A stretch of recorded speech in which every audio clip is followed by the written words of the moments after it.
Number 9, Spring Carol. So this is for two soloists, soprano and alto, and again, this is one that doesn't always get conducted. In this case, it's really straightforward. You're just plowing straight ahead.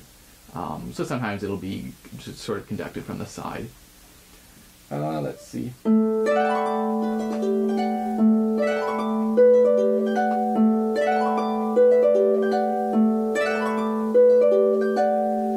we hear that. The trickiest part of that, of course, is this little... to make sure that it doesn't become, you know, or uneven. It's very, because of the way it's fingered, because of the distances and of course it's the left hand as well. It's very easy for that to start to become a little uneven. So really pay a lot of attention to that, and that each note is there and is heard and is equal. And if anything, think a tiny, I know there's a decrescendo marked, but think a tiny crescendo through there just to make sure that we're not losing those insides and it doesn't become, you know...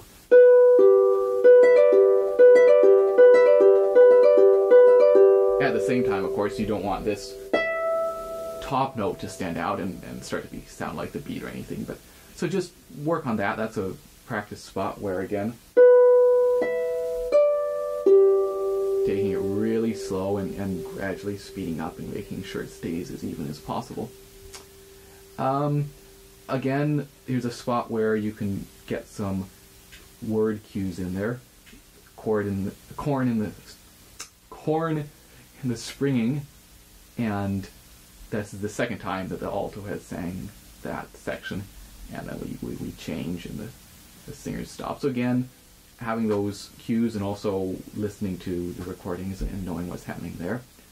Because, again, anytime you have a long repeated section where you're just doing the same thing bar after bar after bar, there's always the risk that you're just going to lose count. So having some backups is always good. This little section then here is a section which, while it's not that difficult, it's probably best to have memorized, just because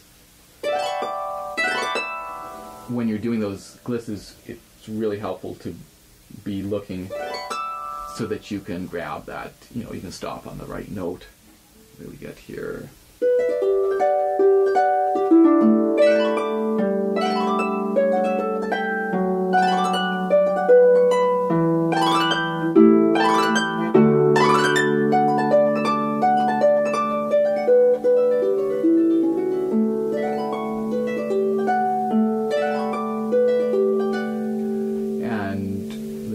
Finish it off with it.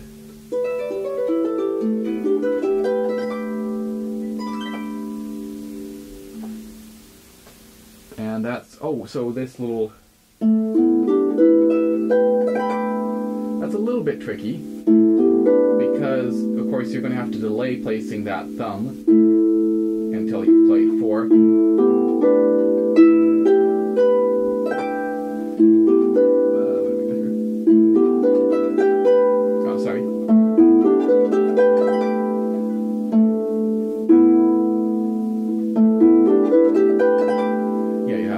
Placing it until you've played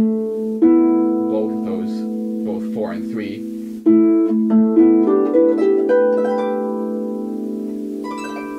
So that can require a little bit of work. And that's about it. Let's move on to number 10.